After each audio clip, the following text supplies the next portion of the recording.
Visite ce samedi de la délégation de l'OMS dans le premier hôpital pour malades du Covid à Wuhan, en Chine. La Chine est quasiment muette sur cette visite ultra sensible pour Pékin. Au Maroc, campagne de vaccination contre le Covid. Le roi Mohamed VI a reçu le vaccin ce jeudi.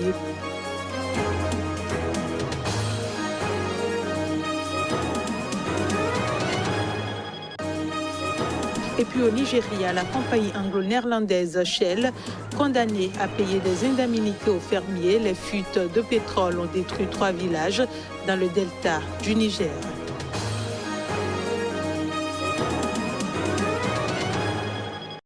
Voilà pour le sommaire. Bienvenue à tous. Les experts de l'OMS se sont rendus ce samedi à Wuhan, centre de la Chine, dans le premier hôpital à avoir accueilli des malades du Covid-19 au deuxième jour de leur enquête de terrain sur l'origine du coronavirus. Sortis jeudi de 14 jours de quarantaine, les enquêteurs se sont rendus dans la matinée dans ce premier établissement à avoir accueilli des patients atteints de ce qui n'était alors que mystérieux virus. Premier pays frappé par l'épidémie, la Chine est quasi muette sur cette visite ultra sensible politiquement pour Pékin, accusée d'avoir tardé à réagir face au premier cas de Covid.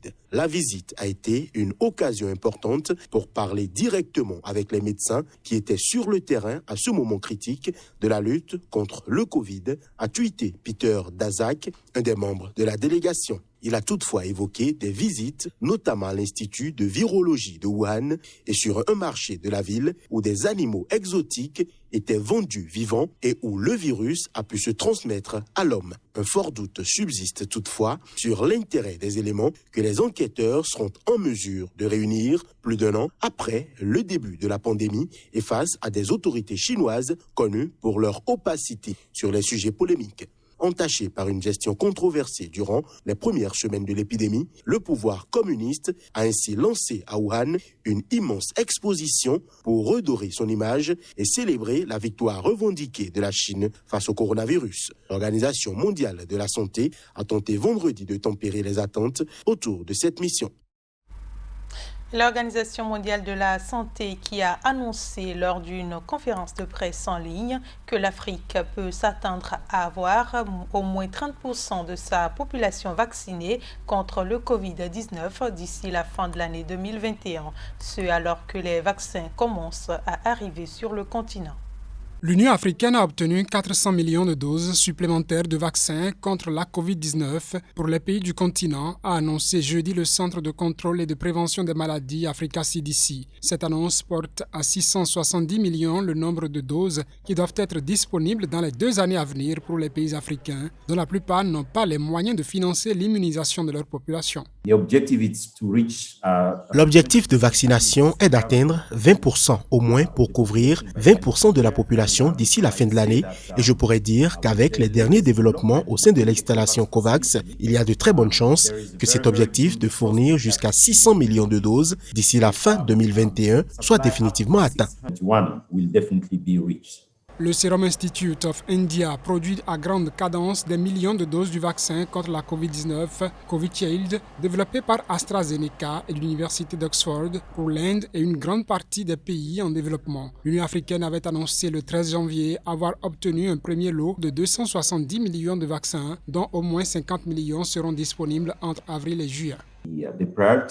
La priorité est vraiment d'utiliser les vaccins disponibles qui pourraient exister pour s'assurer que les gens sont protégés. Cela étant dit, nous savons que certains de ces vaccins présentent des caractéristiques différentes qui les rendent très difficiles à déployer dans certains endroits en raison des caractéristiques des produits eux-mêmes. 4 pays africains ont déjà commencé à vacciner leur population, le Maroc, l'Égypte, les Seychelles et la Guinée. Maurice a également annoncé le début de sa campagne mardi. Selon les estimations, le continent aura besoin d'1,5 milliard de vaccins pour immuniser 60% de ses 1,3 milliard d'habitants, pour un coût qui oscille entre 5,8 et 8,2 milliards d'euros. L'Afrique a été officiellement relativement épargnée jusqu'ici par la pandémie. Le continent enregistre 3,4 millions de cas pour 87 000 décès, selon Africa CDC. Toujours dans le même registre, le roi Mohamed VI a été vacciné ce jeudi contre le coronavirus au Maroc, donnant ainsi le coup d'envoi de la campagne nationale de vaccination annoncée en communiqué du Palais Royal. Le souverain marocain a été vacciné au Palais à Fès. Le Palais Royal n'a pas précisé quel vaccin avait été administré au roi. Le Maroc avait indiqué fin décembre avoir commandé 65 millions de doses des vaccins britanniques AstraZeneca et chinois Sinopharm, et il a reçu récemment les premières livraisons. La campagne de vaccination se déroulera de façon progressive et par tranche et bénéficiera à l'ensemble des citoyens marocains et résidents de 17 ans et plus, soit environ 25 millions de personnes, indique jeudi le communiqué officiel. La campagne sera gratuite pour l'ensemble des citoyens, l'objectif étant d'immuniser toutes les composantes du peuple marocain dans la perspective d'un retour progressif à une vie normale, selon le texte. Le Maroc, pays de 35 millions d'habitants où l'état d'urgence sanitaire est en vigueur depuis la mi-mars, a enregistré plus de 469 000 cas de contamination, dont 8 224 décès, selon le dernier bilan officiel. La crise sanitaire a eu un impact désastreux sur l'économie du pays, où un couvre-feu a été réinstauré depuis le 23 décembre. La pandémie touche avant tout les villes à forte densité urbaine, comme la capitale économique Casablanca et la ville populaire de Salé, accolée à Rabat. Les premières injections sont réservées en priorité aux professionnels de la santé de plus de 40 ans, aux autorités publiques, aux militaires, aux enseignants de plus de 45 ans, mais aussi aux plus de 75 ans. Le ministère de la Santé a lancé vendredi une campagne de communication sur le thème « Je me protège et je protège mon pays » et les premiers rendez-vous devraient commencer vendredi matin.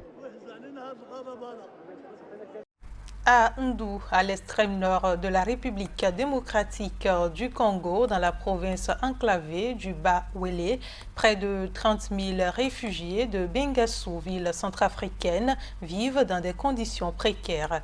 Après une attaque sur leur ville par la coalition rebelle CPC, des milliers de familles ont sauté dans des pirogues ou traversé à la nage la rivière Mombu pour trouver refuge en RDC. Les violences en Centrafrique ont déplacé plus de 200 000 personnes en moins de 2 mois, dont un peu plus de la moitié ont fui vers les pays voisins, a indiqué l'ONU.